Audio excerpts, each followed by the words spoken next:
خۆشەویستانی کورسادیون سڵاوتان لێبێت لەگەڵ هاوکارانم بێکەوە پانۆرامای ئەم شەوتان پێشکەشەکەی لەگەڵ دوو ڕێکەوتە ئەمانەوێت باسی سێموچە فەوتاوەکەی ساڵی ڕابردوو بکەین. زۆر قسە و باس هەیە لەسەر مەسەلەی گەڕانەوەی ئەو سێموچەیە. وەزیری دارایی وتی خەرجی ناکەین، هەندێک لە لایەنەکان ئەڵێن خەرجەکەن. تقریبا بۆ تەبابەتی مزایدە ڕێگە ڕاستەکە یان حەبابەتە حەقیقەکە کامەیە بۆ ئەوەی سێموچەکە چارەسەر بکرێت. ئەمە لەلایەکی ترەوە پرسی تەوتین و پرسی هەژماری من یەکێکی ترە لە جەدەلەکانی خەڵک. ئایا لە دوجارە دوای ئەوەی محەممەد شیع سوودانیش باسی کردکار پێی سەر ڕێکارەکانی بەنیشتیمانیکردن دەست پێ بکە، ئەمە بەچی گەیشتووە؟ ڕێکارەکان یان هەوڵەکانی هەموارکردنەوەی یاسای بودجە بەچی گەیشتووە؟ ئایا تا ئێستا حکوومەت هەرێمی کوردستان قایمەی موچەی مانجی نیسان یا مانجی چواری نردووە بۆ بەغدا تاکو موچە خەرج بکرێ؟ هەموو ئەو پرسیارانەیە لە هەکبەی دکتۆرە نەرمین معروف ئەندامی کارای لیژنەی دارایی ئەنجومەی نوێنەرانی عێراق. دکتۆرە دیمانت بەخێر. زۆر سپاس لە جەنابەت و لە سەرجەم بینەرانی کورسات نیوز. هەر ساغمی ئینشاڵڵا بەو ستایلەتەوە مژدەی خۆش لە سێموچەکەەوە دەست پێ بکەین. دووە زانیاری لەسەر پرسی سێموچەکە چییە؟ هەندێک ئەڵێن سەرفەکرێ، هەندێک ئەڵێن سەرف ناکرێ. ڕێکارە قانونیەکە چیە؟ ئەوەی کە دەستی وەزیری دارایی نەگرێت. ڕێکارە ناقانونیەکە کامەیە؟ محکەمەی فیدراڵی ئەتوانێت چی تیا بڵێ؟ ڕوونکردنەوە بدەی بە بینەرەکانم. سوپاس دەکەم بەڕێز دکتۆرە. خۆی کاکزانە لێرانەیە بێ سەرنج بینە سەر بڕیارەکەی دادگای فیدراڵی. بڕیارەکەی دادگای فیدراڵی 21 شوباتی ئەم ساڵا دەرچووە. ئەگەر سەی دەقەکەی بکەین ئەڵێ موازنەت هذه السنة واتەوتەتی لە بودجەی ئەم ساڵەوە، واتە ئەو بڕیارەی دادگای فیدراڵی مەبەستی لە بودجەی ساڵی 2024 و ساڵانی داهاتوو، واتە بودجەی ئەم ساڵ و بودجەی ساڵانی داهاتوو، واتە بەم میکانیزمەی کەوا حکوومەتی فیدراڵ پابند کراوە بە ناردنی موچە خۆرانی هەرێمی کوردستان، ئەڵێ لەم بودجەی ئەم ساڵ وە ساڵانی داهاتوو. واتە وەکوای بڵی بڕیارەکەی دادگای فیدراڵی ئەسەری ڕەجعی نییە. خۆ من ئەمەم پێم ناخۆشە، یعنی ئەمە بڵین، بەڵام لێ تێگەیشتنەکە بەم شێوەیە. ئەمە لە لایەکی کەوە پێشتریش ئاماژەم بۆ کردووە کە حساباتی ساڵی ڕابردوو کۆتایی هاتووە. ئەمە ڕێکاری ژمێریاریە لە هەموو حکوومەتێکا واهەیە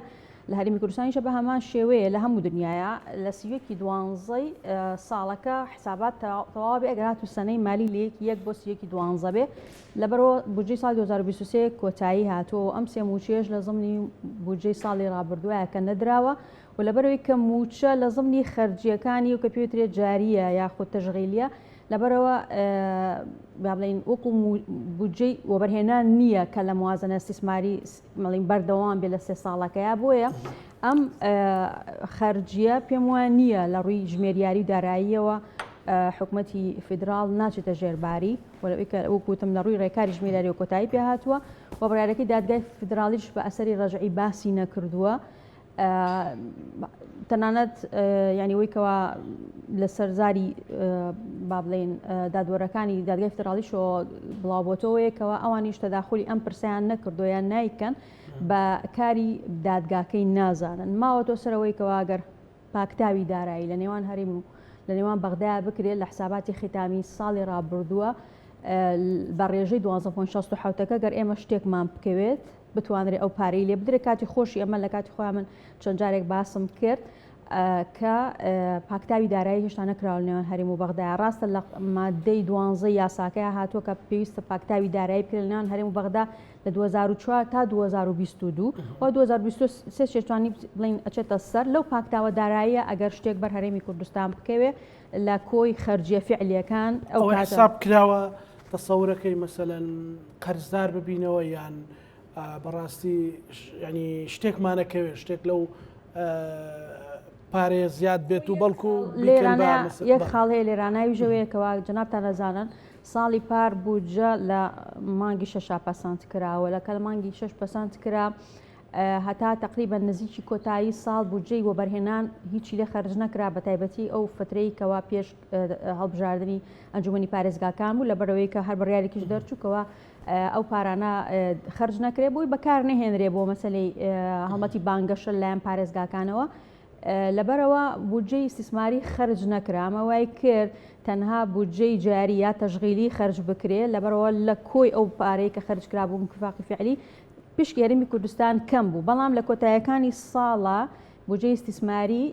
بۆ ئەو پرۆژانەی یاخود ئەو پارێزگانەی کە پلانی وەبەرهێنانەکانیان پەسەند کرا شتێ پارە خەرج کراوە لەبەرەوە لە تەسفیە حسابە تەسەوەرەکەم لە کۆی بودجە کە خەرج کرابێ بۆ نیوەی دووەمی ساڵەکە بەهۆی ئەوەی کەوا خەرجی فعلی زیایی کردو پشکێرمی کوردستانی شتۆزی زیادی کردبێت لەبەرەوە لەو پاکتاوەدارایە ئەگەری هەیە بەڵام ئەمە کەی هەر کات ئەو پاکتاوەدارایی یەکرا ئەگەری هەیە و پاکتاوەدارە بکریان سەقفێکی زەمەنی هەیە خۆی وایە یعنی خۆتەزانی بەپێی ئەو ڕێکارانی کە هەیە و بەپێی یاسا پێویستە لە کۆتایی مانگی یەک و سەرەتای مانگی دو حساباتی ختامی ساڵی پێشوو بگارێتەوە بۆ بڵین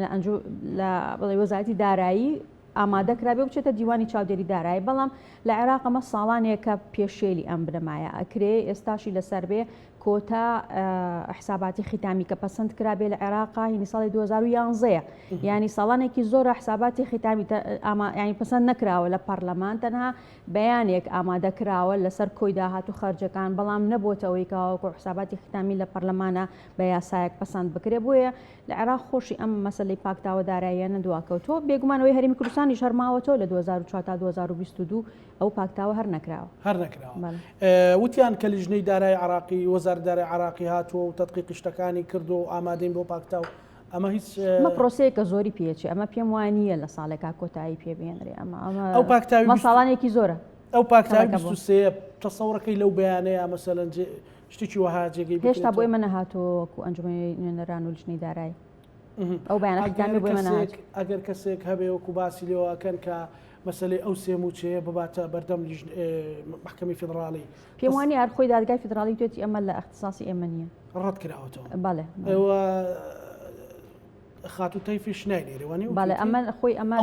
لەسەر ئەمە چەند ڕۆژێک بەر لە ئێستا وەکو لیژنەی دارایی میوانداری بەڕێوەبەری گشتیمان کرد مدیر عامی موازنە و مدیر عامی محاسبە لە وەزارەتی دارایی فیدراڵ من بۆ خۆمم پرسیارم لێکردن وتی بڕیارەکەی دادگای فدراڵی لە دەرچووی بۆ پێشەوە بە ئەسەری ڕەجعی نییە لەبەرەوە ئێمە وەکو وەزارەتی دارایی بەرپرسنی لە خەرجکردنی ئەموچەی ئەو سێ مانگە ئللا ئەو بێ پاکتاوەکە بکرێت من بەو دەرچەی تەنها ڕێگەی بەڵێ یان ئەگەر بێت و حکوومەتی هەرێم خۆی سکاڵایەک بەرێوەکو حکوومەت سکاڵا بکە لەسەرەوە ئەوەش دیسانەوە هەرچێتەوە چوارچەوەی ئەو پاکتاوە دارایی چکە التیزاماتی لەسەر هەرێمی کوردستان بەرامبەر بە بەغدا پێم وانیە ینی تەنان بە سکاڵاکەش بتوانێت ئەو مەلەفەیەک لای کاتەوە تەنها پاکتاوی دارایی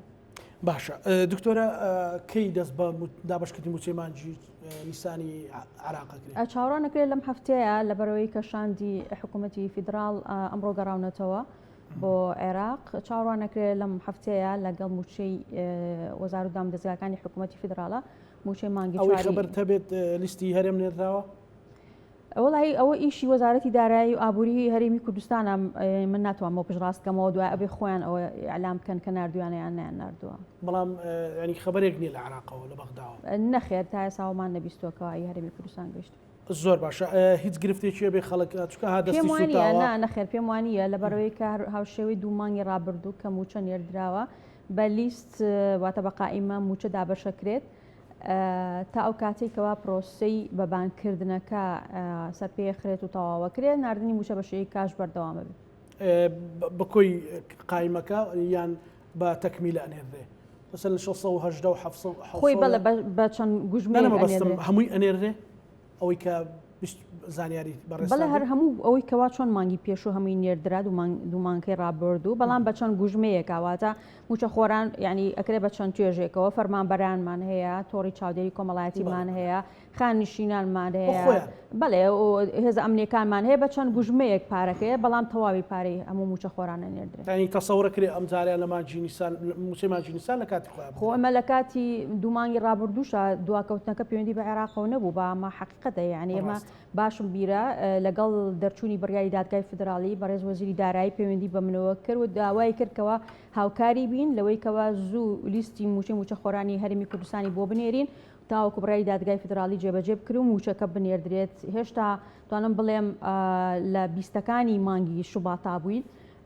بەڵامەوە بوو هەرێمی کوردستان درەنگ لیستی موچە خۆرانی ناوە بزانام هەڵەنە بم ڕۆژی 11 ئازار بوو نێردرا و دوای 3 ڕۆژ لە 14 ئازارە حکوومەتی فیدرال دەستی کرد بە تەمویل، یعنی لە ماوەی 3 ڕۆژەوە وردبینیەکەیان تەواو کرد و پارەکەیان نار. دوای ئەوەش بە 20 ڕۆژ دوای ئەوە تقریبا اینجا لە هەرێمی کوردستان پارەکەدا بەشکرا، یعنی ئەوەی کە دواکەوت بوو هەرێمی کوردستان بوو نەگۆزاری دارایی گرفتێک دروست نابێت لەو مەسلەی ئەوەی هێزە سەربازەکان کەوتیان بەلیست نەنێراوە بەڵکو بە کۆد نێراوە. نا لە مانگی ڕابردووەمە چارەسەر کرێ بە لەبەرەوەی پێم وانە لەبەرەوەی کارخۆشی بەشێک لە هێزە ئەمنیەکانی حکوومەتی فدرالیش هەر بەڕەمزی وەزیفیان بەڵێواتە بە کۆت موچەکانیاندا بەشەکرێ و ئەمە تقریبا ئەوان بڵم لە کاتی خۆیان پێشنیاز بوو کە کردم کە ئەکرا ینی لەو کێشمەکێشەی نێوان هەرێم و بەغدایە کە موچەی هێزە ئەمنیەکان ڕاگیرا بوو پێشنیازیەوەمان کرد کەەوە هاوشێوەی هێزە ئەمنیەکانی عێراق کار بە کۆدی وەزیفی بکرێتە ئەم پرۆسی بەبانکردنە کۆتایی پێێنرێ و سوپاس بۆ خواتوانرە ئەو گرفتە چارەسەر بکرێ و ئەم مانگەش بە هەمان شێوە بەردەوامە بێت. دکتۆرە کەواتە لە موچەیە تا ئێستا ئەم بڕیارەی محکەمی فیدرالی وەک جەنابەت باست کرد ئەگەر هیچ شۆکێکی دارە یان هیچ شۆکێکی سەربازی و سیاسی لە عێراق ڕوونەدا ئەم ساڵ وەک تاکو بە بانکیکردنەکە ئەچێتە پێشەوە پارە ینی موچە لە کاتی خۆیان ئەنێرن پارەی موچە لە کاتی خۆیان ئەنێرن. خۆی بڕیارەکە زۆر بەوازحی باسی کردووە لێ موازنەی ئەم ساڵ و ساڵانی داهاتوو. یعنی ئەمە جا یەکشت لەرانەیە زۆر گرنگە کاکزانە من بە دەرفەتی هێزام لە بەرنامەکەی جەناب تا باسیکەم و لە کەناڵی کورسە ئەم بابەتی سکاڵایی کە لەسەر موچە کرابوو نوێ نییە وەکو سکاڵا. لە ساڵی 2019 ڕەنگە بەشێکی زۆر لە هاوڵاتیان موچەخۆران ئاگاداری ئەمە تەفاسیلانە نەبن. ساڵی 2019 سکاڵایەکی هاوشێوەی ئەمە کراوە لە دادگای فیدرالی هەر هەمان ئەم دادوەرانەی کە لە ئێستاە دەستەی دادوەری دادگای فیدراڵین و ژمارەیەک لە موچەخۆرانی هەرێمی کوردستان لەسەر دواکەوتنی موچەکانیان کە کێشەی موچە ساڵانێکی زۆرە لە 10 ساڵە بەردەوامی هەیە. بەڵام دادگا دوای 3 ساڵ تقریبان لە 2020ەکە وەڵامی داواکە خوسکاڵاکە یاوەتەوە کەەوە اختصاصی دادگای فیدرالی نییە واتە ئەم داوای ڕەت کردوتۆ لە کاتی خۆیان. هەمان ئەم سکاڵایە واتە ناوەڕۆکی ئەم سکاڵایە جارێکی کە لە مانگی نۆی ساڵی 2023 لەسەر هەر دواکەوتنی موچە و دابژنەکردنی موچە کە تایبەتی بۆ موچەی مانگی 7 سکاڵاکە کراوە لە مانگی نۆیە بۆ هەمان ئەم دادگایە بینیمان کە لە 21 شوباتی ئەم ساڵە دادگاکە بڕیارێکی یاوە ئەگەر سیر بکەی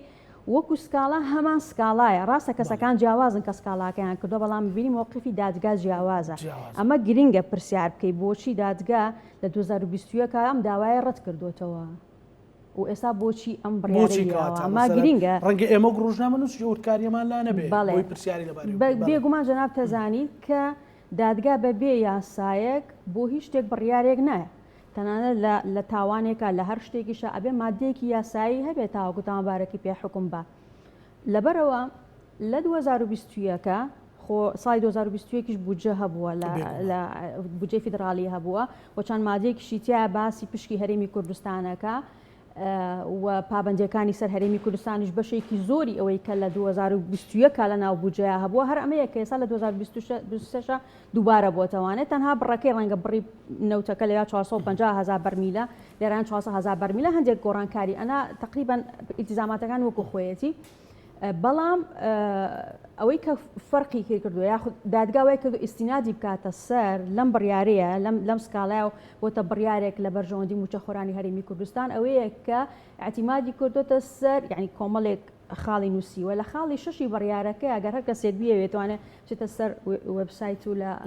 لە دادگای فیدرالی بڕیاری 224 اتحادیەکە دەربێنێ لە مادەی شەشە یاخود لە بڕگەی شەشەمە ئیستینادی کۆتە سەر چی؟ ئیستینادی کۆتە سەر مادەی 11 قانونی موازنەی 2023 فەقەرەی 8 فەرعی بە ئەوەی کە زۆر گلەی لە ئەوەی کە ئێمە وەکو نەخێر ئەوە کە ئێمە وەکو یەکێتی نیشتیمانی کوردستان لە ناو بودجە جێگیرمان کرد ئەوەی کە لە ناو خەڵکەوە باوە کە پێوترێ بڕگەی پارێزگای ناڕازی ئەم بڕگەی ئێمە وەکو یەکێتی نیشتیمانی کوردستان لە ناو بودجە جێگیرمان کرد کە لە کاتی خۆیان هێرشێکی ئەعلامی زۆرشمان کرایە سەر لایەنەکانی ترەوەوانی تا ڕادێەوەی کە ئێمان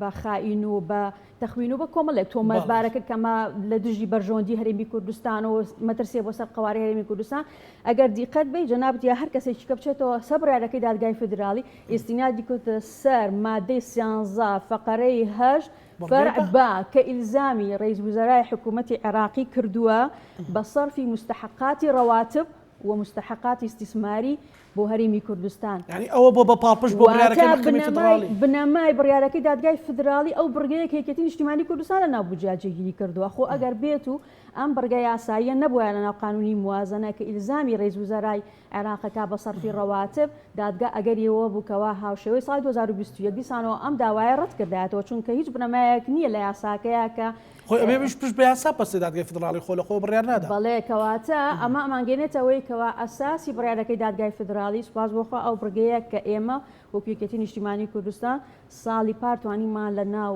یاسای موازنەیە جێگیریکەین کە تەنها خۆمان بۆ خۆمان یعنی پشتیوانی ئەمە بووین لەگەڵ فراکسیۆنەکانی ترا هیچ فراکسیۆنێک لە فراکسیۆنە کوردستانیەکان هاوڕای ئێمە نەبوون لەم بڕگەیە بۆیە دادگاش ئیستینادی کۆتە سەر ئەم مادەیە بەوەیەکەوە صرفی مستحقاتی رواتب و تەنانەت مستحقاتی استثماری هەرێمی کوردستانیش ئیلزام بێ بەسەر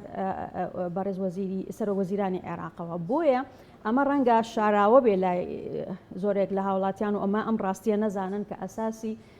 بڕیارەکەی دادگا لە چۆوە هاتەوە یاخود لەوانەیە وەکوتم ئەگەر هات و ئەمە لە ناو قانونی موازنەیان نەبووایە بڕیارەکەی دادگا ڕەت بکرێتەوە وەکو ساڵی 2021. خاڵێکی تریشەیە کە زۆر گرنگە ئەمەش فرامۆژ نەکرێ لەگەڵ دەستخۆشیمان وەڕێزمان بۆ هەموو هەر کەسێک کە هەوڵێکی یابێت بە هەنگاوێک بە قسەیەکی باش لەم پرسی چارەسەرکردنی پرسی موچەی موچەخۆرانە بە هەموو چین و توێژەکانەوانێ بەڵام دادگاش لە خۆڕە ئەم بڕیارەی نێراوە واتە پێشوەختە زەمینە سازیەک هەبووە جۆرێک لە تێگەیشتن هەبوو لە نێوان هەرێم و بەغدایە لە مانگەکانی نۆ بەدواوە هەتاوەکو دەرچوونی بڕیارەکە جۆرێک لە تێگەیشتن هەبوو سەبارەت بەوەی کەوا پرسی موچە یەکلا بکرێتەوە جیا بکرێتەوە لە هەموو ئالۆزیەک لە هەموو پابندیەک و ڕەنگە چەند جاریش لە میدیاکانە لەم ماوەیە قسەمان لەسەر کردبێت کە وەکو خەرجی حاکیمە مامەڵە لەگەڵ موچەیە بکرێت لەسەر ئاستی عێراق و جیا بکرێتەوە لە هەموو پابندیەکان و ئیلتیزاماتەکانی سەر هەرێم و بە دەربکرێت لە هەر کێشە و ئالۆزێک. ئەم جۆرە تەفاهمە هەبوو لە نێوان هەرێم و بەغدایە و دادگاش ئەم تەفاهمەی بە نەزەری اعتیبار وەرگرتووە و ئێستاشی لەسەر بێ ئەم بڕیارە دادگای فدراڵی ئەگەر لە ناو قانونی موازنەی 2024 و ساڵانی داهاتووە نەکرێتە ژمارە و پارە کۆڵی ئەرزشی نابێ کەواتە ئەمە ئەتوانین بڵین بڕیارەکەی دادگای فدراڵی کەڤەرێک یا سەپۆرتێکی ئەو لێ تێگەیشتنەی کردووە چونکە ئێمە چاوەڕوانەکەین کە بەم نزیکانە بە تایبەتی لە دوای گەڕانەوەی بەڕێز سەرۆکوەزیران لە وڵاتی ئەمریکا کە بەم نزیکانە هەمواری یاسای بودجە بێتە پەرلەمان و لە نێو ئەو هەموارەیە بابەتی موچەخۆرانی هەرێمی کوردستان کە لە چەند مانگی ڕابردووە کوتم گفتوگۆی لەسەر کراوە جۆرێک لە تێگەیشتن لەسەر دروست بۆ پاڵپش بە بڕیارەکەی دادگای فدراڵی بکرێتە ژمارە بکرێتە پارە لە ناو قانونی موازنەیە کە ئێمە لە سەرەتایە چاڕوان ڕەنەکەی یاخود بڵین گفتوگۆکان بۆ ئاراستەیە بوو کە دەستکاری تێکستیش بکرێواتە دەقەکانی ناو موازنە ئەوەی کە پەیوەندی هەیە بە مۆزوعی موچەوە بە تایبەتی لە مادەی 11 ئەگەر چی تا ئێستا ئەمە یەکلانە بۆتەوە کە ڕەنگە تەنها خشتەی داهات و خەرجەکان کە پێوترێ پاشکۆکانی قانونی موازنە لەوانەیە ئەم بڕەپارەی کە پێویستە بۆ موچەی موچەخۆرانی هەرێمی کوردستان جێگیر بکرێن. جامە بەستم لە قسەکە چییە؟ دادگاش ئەم تەفاهمەی بە هەند وەرگرتووە و ئەو مادەی کە باسیشم کرد بەرگەی هەش لە مادەی 11 کە ئەمانە ڕێخۆشکەر بوون بۆی بڕیاری دادگا. دکتۆرە بەڵام هەندێک دەڵێن ئەمە پەیوەندی بەوە هەیە بە زەختی ئەمریکا و بلاس خارتی و یۆنامی ئەو شتانە بەڕاستی ئەمە وایە مەسەلەن وتیان ئەگەروانە بێ نازانم ڕێکەوتنی نێوان حکوومەتی عراق و حکوومەتی هەرێمە یاخود بەڕاستی سکاڵاکەیە و بەرمەبنایە و زەمینە سازیە کە بەڕێزت تەوزیح ڕەنگە هەمووی بێ بەڵام بێگومان دوجار ئەگەر فشاری هەر جهتێکی دەروی عێراقیش بێ هێزێکیش بێ دادگا موسسەیەکی یاساییە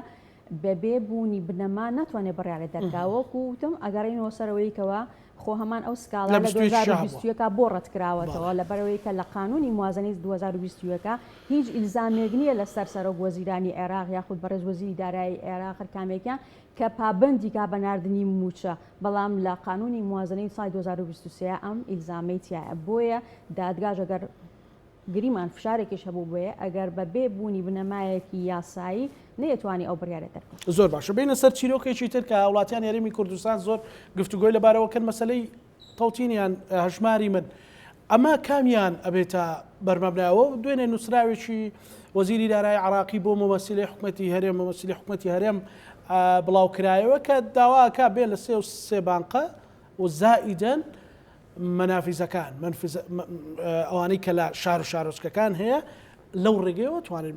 دابش بکرێت بەڵام خەڵک گومانی چێ بڵێن ئەمە هی حوتی چوارە خەڵک بڕیاری گەرمیەوە ڕەگ لە تەنور هاتوێتە دەرەوە پێش جژنە لە دوای جژنی ڕاستەوە خۆ بەڕێز وەزیری دارایی لەگەڵ شاندەکەی سەرۆک وەزیرانە ڕۆشتبوو بەرەو ئەمریکا ئەژمارەی بەسەردێ خۆی جارێکی کاگەڕێنەوە سەر بڕیارەکەی دادگای فیدرالی درست بڕیارەکەی دادگای فیدرالی زۆر بەڕوونی وتوێتی ئەو تەوتینە ئەبێ لەکوێ بکرێ مصارف الحكومية الاتحادية خارج إقليم كردستان واتا أبي بانككا حكومتي فيدرالي به ولا دروي هرمي كردستانش به بانككا يعني كواتا تنان لهندك أقول لك دانوي زور دي بوب كيتو تنا بانكي تي بي اي ناو بارزكان هرمي كردستان جناقريته ولا بريكا داخلي إقليمي كردستان كواتا بلا فرعكان يعني بك لدروي هەرێمی کوردستانە یعنی ئەمە ئەگەر یەکدانەوەی بۆ بکەی ئێمە بە تێگەشتنی ئێمە بۆ مەفهومی حکوومەتی اتحادی و ئەو مەساریفانەی کە هەیە حکوومەتی اتحادیە تەنها بانکان ناگرێتەوانەیە کە مڵکایەتیەکان هینی وەزارەتی دارایی عێراق ڕەشیدە ڕافیدەینە زراعیە صناعیە عقاریە ئەمانە حەوت بانکی طبعا تي بي آية حەوت بانکی حکوومەتی اتحادی و على فكرة وكوالي قسە هێنێ حکوومەتی عێراقی خۆی لە ئێستا سەرقاڵی دووبارە هەیکەلەکردنەوەی بانکەکانی خۆیەتی لە ئایندێکی نزیکە ژمارەیان بانکانە کەمە بنەوە بانکی ڕەشید نامێنێ بانکی ڕافیدەین دەمجەبێ لەگەڵ بانکی ڕەشیدا و ئەبێ بە دوو بەشەوە بەشێکیتان هەن بە حساباتی حکوومەتە بێ بەشێکیشی وەکو شەریکەیەکی ئیستیسماری بە ئەسهوم ئەتوانێت کار بکە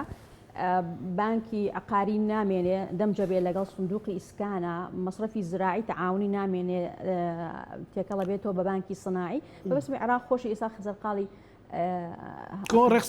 بانکەکانی خۆیەتی بەڵام گرنگەوەیە بڕیارەکەی دادگای فدرالی بەڕوونی باسی لەوە کردووە کە بێ ئەو تەوتینە واتە بە بانکی کردنە لە مەساریفە اتحادیەکانی حکوومەتی عێراقی ڕێگە پێدراوە کە دوای ئەوەی کەەوە ئەو موچانە لەو بانکانە تەوتینە کرێمە قسەی تەنان بەڕێز وەزیری داراییە لەگەڵ یەکەم کۆبوونەوەمان لە دوای بڕیاری دادگای فدرالی لە مانگی دووە هەمان قسەی دووبارە کردەوە کە هاوشێوەی هەموو مۆزەفینی عێراق تەوتین لە مەساریفی اتحادیە بەڵام منفەز شوێنی وەرگرتنی پارەکە ئەکرێ هەر شوێنەی بێ ئەکرێ نووسنگەیەکی حواڵەت ئەکرێ بانکێکی ئەهلی بێ هەیە منفەزەکان هەیە بەسەر ستا لە قەزا و ناحیەکان ئەکرێ لە هەر شوێنێک ناحیەنا بەس قەزاکان بینی و هەم بڕیارەکەی دادگا ئەوەشی تیا هاتووە تەنانەت نووسراوەکەی کە لە حوتی مانگیشا بڵاوەتەوە دووپاتی ئەو بڕیاری کردوێتەوە یا ناوەڕۆکەی بڕیاری کردوێتەوە کە ئەکرێ تەوتینەکە وەکوتمان لە یەکێک لەو بانکانە بێت کە ئەو دەستنیشانی کردووە بەڵام منفەزەکان ئەکرێ خەڵک نەترسێ بڵێن ئەسمە سەرەی بانقی و مەسەلەن دوێنێ بەڕێزێک خەمخۆرە کاک اسماعیل دەڵاڵی تەلەفۆنی بۆ کردوتی کاک ئەم بەرچاوی خەڵک ڕوون بێ مەرج نییە مەسەلەن کە ئەڵێ ڕەشید و ڕافیدەن خەڵک وا تێبگاتە فەرعەکە ئەکرێتەوە ئینجا ئەو سەرەی دوور و درێژ بگرێ منفەزەکان هەیە ئێستا وجودیان هەیە ئێستا لە ئێستاە ژمارەیەک هاوڵاتی دانیشتوی شارەکانی هەرێمی کوردستان بە سلێمانیشەوە موچیان لە بەغاوە یانی تەوتین کراوە لە بانکی ڕافیدەین بەڵام لە منفەزەکانی ئێرە وەریەگرن بۆ نمونە ژمارەیە هەیە خانە نشینن کاتی خۆی موچەخۆری حکوومەتی فیدرال بوون و لە کاتی خۆیان خانشین بوون ئێستا زۆر بەڵێ یا ئەوانەی موچیان هەیە بەهەر شێوک لە شێوەکان بووبێ گرنگەوەیە لە ئێستا لەو منفەزانە وەریەگرن لە ڕێگەی کاردەکانن کارتی خۆیانیان هەیە بە هەمان میکانیزماوە تا مەرج نییە ئەو بانکانە وجودیان هەبێ بجگە لە تی بی ئای کەلقی هەیە لە کوردستان ڕافیدەین و ڕەشیدیش لە هەوڵان کەوا بەم نزیکانە بگەڕێنەوە تەنان بۆ شادی سلەیمانی لە ماوەی ڕابردووە چەند سەردانیکیان کردووە و تەنان شوێنیشیان دیاری کردووە ڕەنگە ئێستا کات نەبێ ئێمە باسی شوێنەکانیشیان بکەین بەڵام ئەوانی شوێنیان دیاری کردو بۆ هەفتە بینە 15 بینە دەستی خۆی ئەوانە مڵکەکانی خۆیانە بەڵام ئەوان ئێستا لە شوێنی ترا بەدیل ینی تا کاتی وەرگرتنەوەی مڵکەکانیان یاکلایکردنەوەی ئەم دۆسەیە شوێنی تریان دەستنیشان کردو بۆی کەوا لقەکانی خۆیان بگەڕێنەوە بۆ ئێرە بەڵام دوجارە گەل لقەکانی خۆشیان لێرە بێ لە قێدوان ڕەنگە بەشیەوە نەکام و چەخۆر بچێت لە سەرە بگرێن نەخێر دوجار هەر کەسێک لە هەر شوێنێک لە شارۆچەکەی خۆی لە شارێک لە هەر شوێنێکا کە منفەزی لێ یا ATM لێە اختیاریە بەڵێ ئەتوانێت و کاتە موچەکەی خۆی وەربگرە. خەڵک پرسیارەوە کاڵێن ترسمان هەیە قایمەی موچە نەنێرێ لەبەرەوەی حکوومەتی عراقی هەژماری منی ڕەت کردوتەوە. ئەمە وڵا پێم وانی ئەمە قورس بێ لەبەرێک کە ئەساسا بە خۆمە چەند مانگاروە نردومانە قائیمە ئەم سێ مانگەی ڕابردوو کە موچە دراوە لیستی موچە خۆران هەر هەمووی هەیە، بەڵام ڕەنگە بەو تەرتیبەی کەەوە وەزارەتی دارایی لە نووسراوەکە داوای کردووە کەوتێتی ناوی چواری و ناوی دایک و بڵێ وەزیفی و ژمارە ئەمە بەم شێوەیە ڕەنگە بەو تەرتیبە نێردرابێ ئەناوەکو داتا هەر هەمووی هەیە لە لای وەزارەتی دارایی و لە لای دیوانی چاودێری دارایی بڵێن زۆر گرفت بێ نا پێم وانە قەلەیەک دروست کرێ بۆ ئەوە لە بەرەوەی هەژماری من هین نا نەخێر پێم وانە چکە دوجار ئەمە یەکشت هەیە ڕاستە دادگای فدرالی لە تەوزیحێکی خۆیان باز لەواکە کە ئەکرێت تا تەوابوونی پرۆسی و بانکیکردن بە شێوەیە کاش موچە بۆ هەرێمی کوردستان بنێرێ، بەڵام ئەمە کاتەکە مەفتوح نییە کراوە نییە خۆ ناکرێت ئیتر یعنی تا چەند ساڵێکیش بەم بابەتەوە بمێنینەوانێ چونکە ئەویش با بڵێن وەزیری دارایی ئەکەوێتە ژێر بەرپرسیارەتی یاساییەوە هەر بۆیە گەر تێبینی بکەین نووسراوەکەی نردووە لە حوتی چوارە بۆ ئەوەی کەوا ئەو بەرپرسیارەتە لە سەر خۆی لابەرێس بێ ڕۆژ نەڵێن ئێوە بانکەکانی کە ناویان هاتۆ لە بڕیارەکەی دادگای فدرالیە ئەوە ئەوان مبادیر بوونە و داوای هاتنی ئەم زانیاریانیان کردە هەر بۆیە لە بری ئەو بانکانە خۆی نووسراوەکەی کردو بۆ نوێنەراتی حکوومەتی هەرێمی کوردستان و داوای ئەو زانیاریانەی کردو بۆی لە ڕووی یاساییەوە بەرپرسیارەتی نەکەوێت. دکتۆرە فەرمانبەر موچەخۆری هەرێمی کوردستان پرسێ مثلا لە فەرمانگەکە ئاڵێ دوا مۆڵەت فلان ڕۆژێ بێبێ بۆ هەژماری من زۆر خێرایان کردو پرسا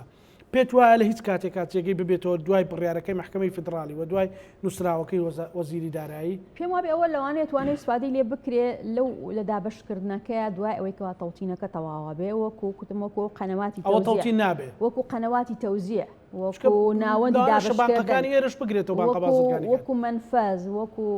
ناوەندی دابشکردن دوجار ئەسفادەی لێ بکرێت لە ئێستا ئەوەی کەوا بەپی ئەو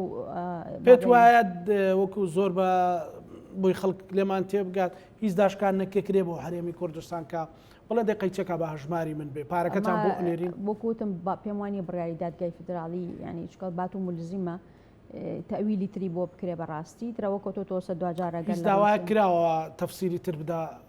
دادگای فدرالی دەخر وازەحە ئەگەر وەزارەتی دارایی وەڵامی لە دادگای فدرالی وەرنەگرت بێ ئەو نووسراوەی ناکرد ئەین شتێکی ژێر بەژێر هەر هەیە تاکیدکردنەوەی ئێمە کە لەگەڵ بەڕێ سەرۆکوەزیرانە کۆبوونەوەمان کرد لە مانگی ڕەمەزان نابوو وەکو فراکسیۆنیکێتی بەڕێزیان باسییان لەوە کرد کەوا ڕابۆچوونی دادگای فدرالی وەرەگرت لەسەر ئەم پرسە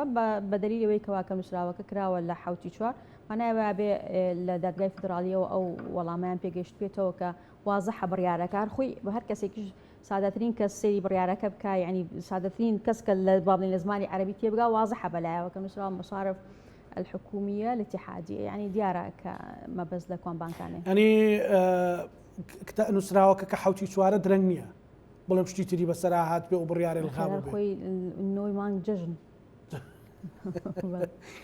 خەڵگەڵی کاکە بوو بڕیارەکە 9 چوار 8 چوار بووایە مەسەلەن دارایی لێرە نەبوو لە گەشت نەبووە وانە ئەوە معلوم نیە تەوتینەکە ئێستا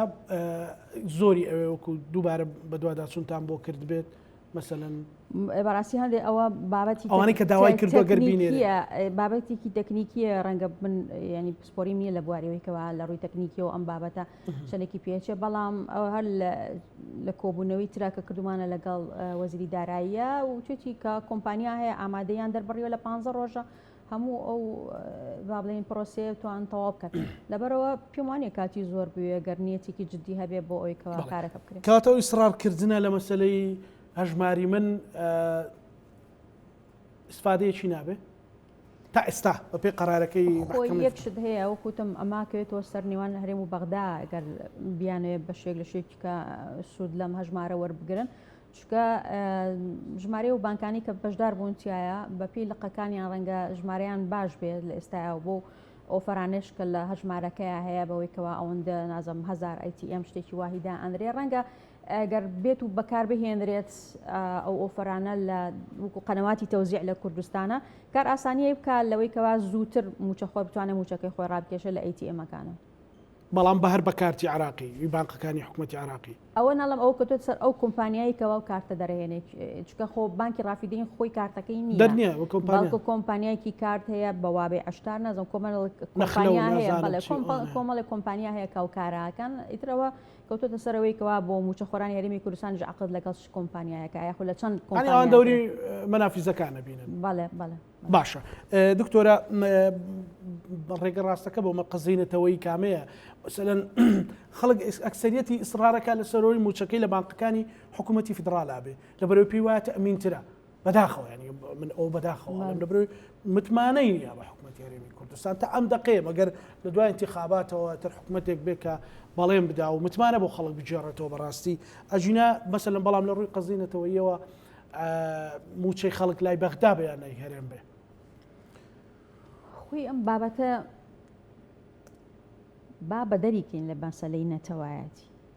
چونکە ئەمە دوجار هەرێمی کوردستان هەرێمێکی فدراڵیە لە مادەی 107 دەستورە جێگیر کراوە دەسەڵاتەکانی دیاری کراوە بۆی هەیە هەرێمی کوردستان ئەنجومەنی تەشریعی خۆی هەبێ واتە کە پەرلەمانی کوردستانە دەسەڵاتی جێبەجێکاری هەبێ کە حکوومەتی هەرێمی کوردستانە ئەم مافانە دراوە بە خەڵکی هەرێمی کوردستان لەبەرەوە مافی خەڵکی کوردستان لە ناو دەستورە پارێزراوە ئەگەر بێت و موچە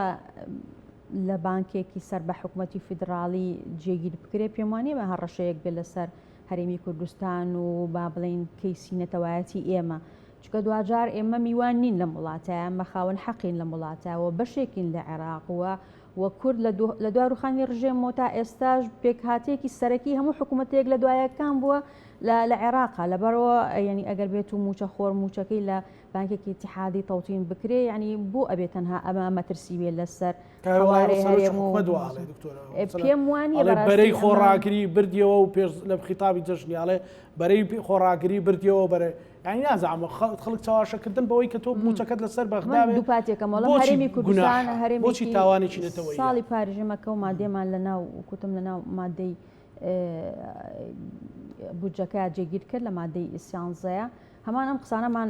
ینی پێوترا کە ئێمە ئەبینە هۆکاری مەترسی بۆ سەر قەواری هەرێمی کوردستان و تەنانەت زۆرێک لەو لایلانەی کە ئێستا دەستخۆشی لە بڕارەکەی دادگای فدراڵیەکەن ئەوانی شەر بە هەمان شێوە ڕخنیان لێکێتی ئەگەرکەوا چۆن بڕگەیەکی وای داناوە کە سوپاس بخواوەتە بوو بە بنەمای دابشکردنی موچە چارەسەرکردنی ئەو گرفتەی کە چەند ساڵە موچە خۆران بەدەستیەوە ناڵێن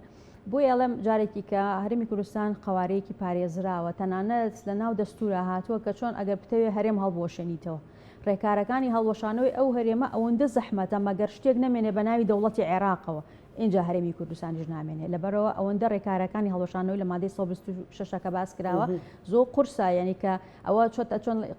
چۆتە حاڵەتی مەحاڵ بوونەوە هەڵوەشانەوەی هەرێمی کوردستان لەبەرەوە پێم وانە کە مەسەلەی موچە بەعکسەوە من ئەڵێ مەگەر بێت و ئەم موچەیە وەکەوەی کەوا لە بڕیای دادگایە هاتوو مانگانە ئەم ڕەپارەی بێتە هەرێمی کوردستان بە پێچوانەوە بێتە مای ئاوەدانی و بژانەوەی ئابووری و تەنانەت ژینگەی و کۆمەڵایەتیش لە هەرێمی کوردستانە لە بەرەوەی کە مانگانە نزیکەی زیاتر لە 1 تریلیۆن دینار موچەیە کە هێتە هەرێمی کوردستانەوە دیارە مەهمووی لە پشکێرمی کوردستان داشکێنرێ کە لە ئێستاشی لەسەر بێ 12.67 بەڵام چاڕوانەکرێ ئەم ساڵی پار تقریبان 16 تریلیۆنی و ئەم ساڵ بڕەکەی زیاترێکە بێ لەبەرەوەی کە چاڕوانەکرێ بودجە 228 تریلیۆن دینار بێ لەبەرەوە بەمانەوەی 12.67 هێشتا پشکێرمی کوردستان زیاترێکە بێ و بە تایبەتی لە دوای بەرزکردنەوەی موچە خۆران و هاوتاکردنی موچەی خانە نشینان و چاودێری کۆمەڵایەتی ئەمانە تەسەورەکەم بڕی پارەی پێویست بۆ موچەی مانگانە زیاتر بێت لە تریلیۆنێک و 100 میلیارد دیناریش کە ئەمە بڕەپارەیەکی زۆرە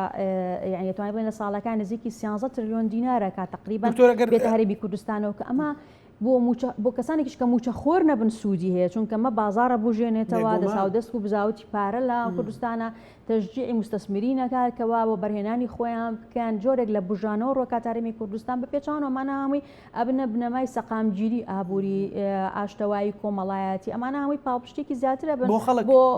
بۆ حکوومەتیش تەنان لە داهاتووە ئەوەندەی کە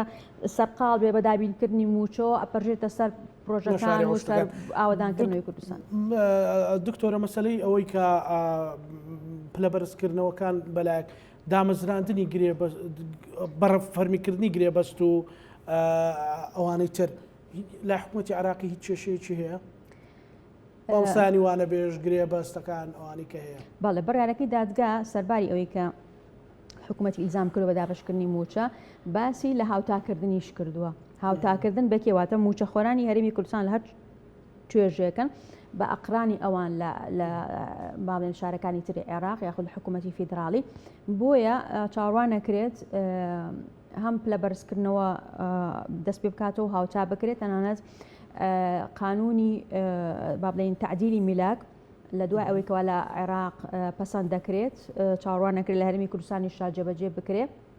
پێداچوونەوە بە سولەمی ڕەواتبەوەی کە پێوترێ پەیژەی موچە لە دوای ئەوەی کەوا لە عێراق ئەمە ئەکرێت چاڕوانەکە لە هەرێمی کوردستانی بە هەمان شێوە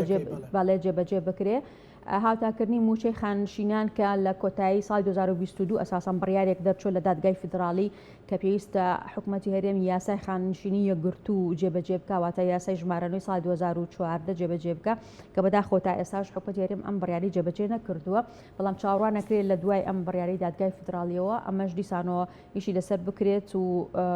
موچەی خانشینانیش هاوتای عێراق بکرێتەوە بەمان شێوەش تۆڕی چاودێری کۆمەڵایەتی هەموو توێژانەی تر و مەسەلەی دامەزراندنیش بێگومان هەرێمی کوردستان مەفروض بوو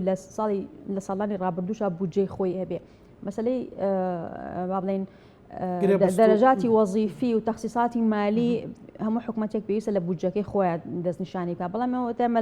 لە 2014 بودجەمان نەبووە بۆیە نەتوانراوە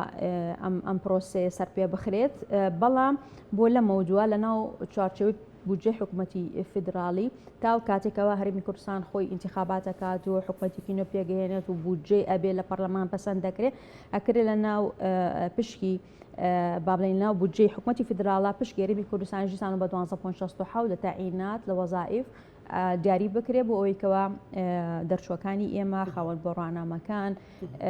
گرێبەستەکان هەمویان بتوانین مافەکانیان جێگیر بکرێت ناو یاسای بفەرمی بکرێت دۆلار هیچ حرەکەیەکە کات دکتۆرە تا ئێستا تا ڕادێک خراپ نییە چاڕوانەکە باشتریش بێت لەبەرەوەی کە تەوەرێکی سەرەکی گفتوگۆکانی شاندی عێراق لەگەڵ باڵێن خەزانەی ئەمریکی و فیدراڵی ئەمریکیە لەگەڵ مؤسسەی صندوقی نەقدی دەولیە بەشێکی پەیوەندی هەبووە بە ئیسلاحاتی بانکی وەکو باسم کرد هەیکەلەی مەصارفە حکوومیەکان جگەلەوە مەسەلەی سەکۆ ئەلکترۆنیەکەی بانکی ناوەندی کە لە کۆتایی ئەم ساڵە بە بەرنامە ینی بانکی ناوەندی لەم سەکۆیەتە دەرەوە ینی چیتر ئەو سەکۆیە نامێنێ بەڵام لە با بڵێن پارەڵێل لەگەڵ یا هاوتەریب لەگەڵ ئەم هەنگاوایە ئەبێ بانکەکانی عێراق ئیعادەی هێکەلە بکرێنەوە بەهێز بکرێن بتوانن مەصارفی مراسیلیان هەبێ لە دەرەوە لەگەڵ بانکە جیهانیەکانە پەیوەندی ببەستن بۆ ئەوەی کە پرۆسی حواڵەکردنی دۆلار بەم میکانیزمە ئاسایی خۆی بڕوا و بانکی ناوەندی تەنها چاودێری ئەو پرۆسەیە بکە و تا ڕادێکیش باشە توانراوە کۆنتترۆلی زۆرێک لە با بڵێن مامەڵەکانی ئاڵوگۆڕی پارە کە پێویستە بە بازرگانی دەرەکی عێراقەوانەی کۆنتترۆل بکرێ دوا هەنگاویژەوە بوو کەەوە مەسلەی گومرگیش بە ئەلکترۆنی کرا کە لە با بڵێن لە بەندەری بڵێن لە فاولۆم قەسرەوە دەسی پێکرا بەرەبەرە هەموو منفەزەکانی عێراق ئەگرێتەوە بەم شێوەیە توانین تا ڕادێک بڵین مەسلەی ئاودیوکردنی پارە و سپیکردنەوە و با بڵێن تەهریبی پارە ئەمانە تا ڕادێکی زۆرتان لێن کۆنتترۆل ئەکرێ ئەمەش خۆی بۆ خۆی هەموو پاڵپشتی بەهای دیناری عێراقیەکە واکە هێندەی تر بەهاکەی بەرز بێتەوەوانێ لەبەرەوە چاڕوانەکە ینی بەهای دۆلار زیاتریش دابەزێت بە هیوای ئەوەن ساڵش پڕخێر و خۆشی بێ ئینشاءڵڵا سپاس دکتۆر ئەگەر شتێک نەمابێ ئاڕاستی بینەرانمانیکی سپاس دەکەین ئەمن تەنها واڵێم با بڵێن بۆ بابەتی موچە جارێکی تریشەڵا ئەو بابەتە نابێتەوە خەبەری بەپە لەو گەرمی میدیاکان ئومێدی ئەومان هەیە کە ئیشەڵا دوای هەمواری یاسای بودجە ئەم بابەتە لە دەقی یاساکانی یاسای بودجێ ئەم ساڵانی داهاتووشە ئیشەڵا جێگیرەکرێ بەڵام پێویستە بۆ ئەمە هەرێمی کوردستانیش هەماهەنگی بکات و هاوکار بێت لەگەڵ لایەنە پەیوەندیدارەکانی حکوومەتی فیدراڵە بۆ ئەوەی کەوا بە شێوەیەکی ڕیشەیی پرسی موچە چارەسەر بکرێت لە هەرێمی کوردستان وڵا نەبێرا پرسیارەکانی ئەوە بکەم هەرێمی کوردستان بێ پابند بێ بەچیەوە و مەسەلەن تعدیلی یاساکە چی لێ دێت چونکە خەڵک ئەوەی ناوێت ترسی هەیە کە هاتە سەر هەرێمی کوردستانڵێ بەخوا ترسم هێ نەینێرێ لە خۆی ئەمەی کار ئەم بڕیاری دادگای فدرالی ڕاستە لە خاڵی یەکەمی بڕیارەکەی هاتووە کە چەند خاڵێکە بەڵام گەرسەی خاڵەکانی تر بکەی دیسانەوەچۆتۆ سەر قانونی موازنەی ساڵی 2023 بەنسبەت پابەندەکانی سەر هەرێم و پابەندیە نەوتیەکان و نانەوتیەکان پشتبەست بە یاسای ئیدارەی مالی ساڵی 2019 کە هەرێمی کوردستان جێبەجێ بکات جگەلەوەی کەوا هەر لە ناو یاسای بودجە و لە ناو بڕیارەکەی دادگای فدرالیش هاتووە کە پێویستە هەرێمی کوردستان هەماهنگ بێ حساباتی با بڵێن خۆی بخاتە بەردەستی دیوانی چاودێری دارایی و ڕێگە با بەوردبینیکردنی پرۆسە نەوتیەکانی یاخود هەر داهاتێک و خەرجێکە لە هەرێمی کوردستانە هەیە و میزانی مراجعەی مانگانەی خۆی مانگانە بنێرێ پێشەوەی داوای تەمویلی با بڵێن موچەی مانگی داهاتوو بکە ئەمانە پابەندی لەسەر هەرێمی کوردستان کە پێویستە هەرێمی کوردستان پێوەی پابەند بێ و مێژ ئومێد دەکەین بەو شێوەیە بێت. زۆر سپاس بۆ بەڕێز دکتۆرە نەرمین معروف ئەندامی لیژنەی دارایی ئەنجومەی نوێنەرانی عێراق سپاس ماندوو نەبی. زۆر سپاس. نێرانی خۆشەویست ئینشاڵڵا ساڵێکی خۆش و ئێمەش خەبەری ئێستا لەسەر موچە ناکەین بەڵکو لە هەموو مانگێک لە کاتی خۆی موچەدا بەش بکرێت ئەمە کاریگەری لەسەر بازاڕ و کۆی بژێوی ژیانی هاوڵاتیان هەیە. لەگەڵ هاوکارە عەزیزەکانم پانۆڕامامان پێشکەشکردن هەموو لایەکتان ئەمانەتی خوای گەورە خواتان.